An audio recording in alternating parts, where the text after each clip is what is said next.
We are looking to enhance the Minesweeper project from the YByte Python curriculum available at www.ybyte.in. In this video, we'll see how we can create a restart button. For example, a button over here, R. You notice my game is going on, so I'm doing something. But let's say I want to change my mind. I want to play this whole thing again. I can click on this R and the game basically restarts. So this time is a different set of positions. Let's try doing this again. So if I do this, you notice once again my mind positions change. So basically the whole game has been reset, and we'll see how we can do this. In fact, this is a standard part of, let's say, a regular Minesweeper that you might play elsewhere. Before implementing this, let's just ask ourselves what must happen at the restart. Well, there are a few things. All the buttons must go back to their original state, which means they must all get enabled. Remember, as the game is played, some buttons may be, let's say, disabled, but once I click reset, everything goes back to the initial state, everything is enabled, which also means that the list board must get updated to reflect the situations. We must then find a new set of locations for the mines, and accordingly the list field must also be updated to reflect the new set of mines. So now you can already see how having functions that we just created in the last video is helpful, because all of these basically are enhancements to specific functions. So we have not yet implemented these things, but we will, as we move forward, we'll do it. The timer, if there's any, we must reset it. And if there are flags, basically flag happens when they think there's a mine at a button place, at a certain place. I might put a flag over there. We'll see this later. If there's a flag, I must also remove this. So right now we'll not do this, but we will certainly do this part. Apart from this, of course, we must also make provision for the button itself to appear here.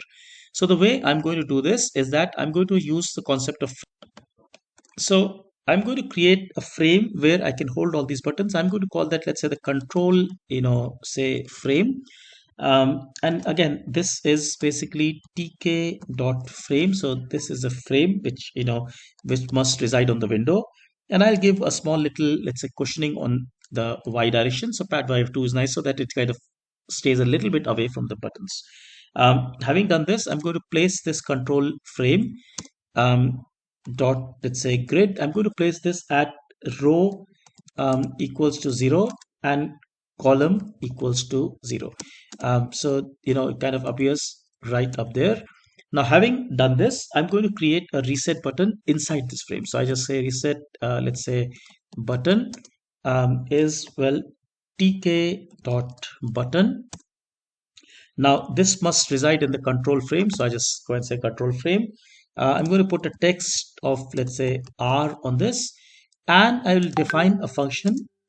We will run that function basically once the button is clicked, right? So I'm just going to say command is equal to, say, reset board. Now we will define this function. We haven't yet done this. That's why there's a kind of wiggly red line coming there. And having done this, I will just go and say, well, reset button. For now, I can just pack this reset button dot pack. Let's say, so remember, this is on a frame, so I can use pack for this frame, grid for the other frame. Now, having done this, I am going to change the way my buttons are rendered a little bit, because I'm going to create a new frame called the game frame. Now, game frame is obviously another frame on this. So tk dot frame. Again, this stays on the window, but then the game frame, so game frame dot grid. So row is equal to 1 and a column is equal to 0. So column is equal to 0. So this ensures that the game frame comes below the control frame, and hence the reset button comes on top. Now, having done this, all I need to do really is that wherever I'm placing these buttons, so in the button in the create board function, so I just come into my create board function. Of course, when I create these buttons, I must also tell that this should be in the game frame, because these are widgets. I'm going to tell tkinter to put them in the game frame. Now, like I said, at the time of reset, so I'm going to create a new function called, say, reset board. Now, like we discussed, few things must happen. Basically, all the buttons must go back to their original state. So in fact, I will just take, let's say, this to start with, and I will obviously not use all of this. I don't think I need this. I don't need to define the buttons again. So all of this can be taken out. In fact, all I need to do now is to say that, look, for let's say in the so we have, remember we have all the buttons in the list called buttons.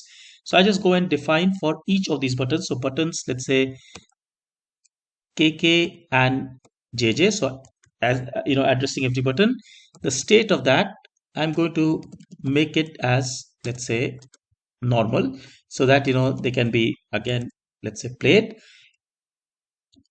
So I'm going to let's say I'm going to change the relief of this. So say dot config, say dot config, and let's say relief is equal to so let's just say tk dot say raise. Now again, this is up to us. tk dot raised. Just have to be a little bit careful with all these attributes and stuff. um, Now, having done this, the text for the button should, again, because some buttons, remember, have text, I must go and reset this back to, let's say, an empty string. So I do that here, and I will change the color again back to the starting color.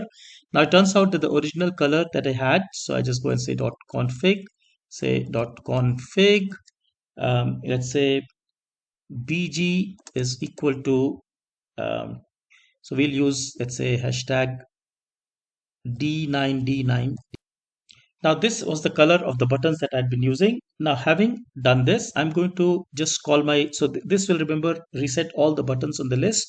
uh, you know um, now having done this, let's say I'm just going to say, well, place mines once again. Remember, place mines will find the location for new location for mines, and I'm going to then update the field.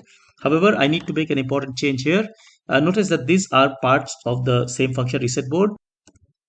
So I just need to make one important change to the update field. I must make sure that the field is all empty and when we reset it. So I'm just going to say, look, for KK in, let's say, range n rows, and for JJ, say, in range n calls. And what we need to do is to just say, well, field should be, say,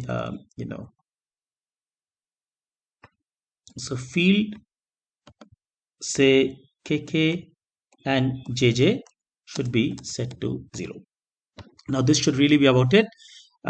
In order for my code to run properly, however, I'm going to move this function, the reset board function, the definition of that, before I define this, the reset button. So I just come up here. In fact, we can do it right here, right? So maybe I can do it right in the beginning. So again, this can be organized a little bit better.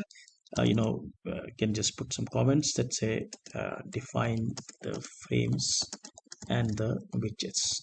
And I think really this should be it, right? So now when I run this piece of code, notice there is this reset button on top. So let's start playing this. Okay, so this is a pretty good field. Actually, a lot of things opened up. But let's say I want to reset this. Notice the game has changed. I mean, everything is started again. Say again, I want to reset it. Let's say, so now I've lost it. Never mind. I reset this. The whole game can be played once again. And this is cool because I don't have to keep running the program again and again. In fact, with this button here, the job gets done. So very logical, think through it, not hard. Just have to reset everything back to wherever it was, right? So just in case you're wondering, where did that color code come from? Let me run this code once again. Notice the code has been run fresh, afresh. If I look at the color of, let's say, one of these buttons, right? So buttons 00 dot c get, let's say bg, so that's the background color. That's the color that we are looking at. That is D9D99. Now that's exactly what I have put there once I reset, right? So again, you can see that the game, so let's say I'm playing this, I want to change this game. I can just reset this and start the game once again, right? I reset this again. Pretty useful, pretty cool, right? I hope you found this interesting. This is how we learn programming at YByte. Build an activity, think through enhancing it, and implement those enhancements. This is a great way to learn programming. Look at our website www.ybyte.in because we have many, many, many such activities. Take care. Thank you so much. Bye-bye.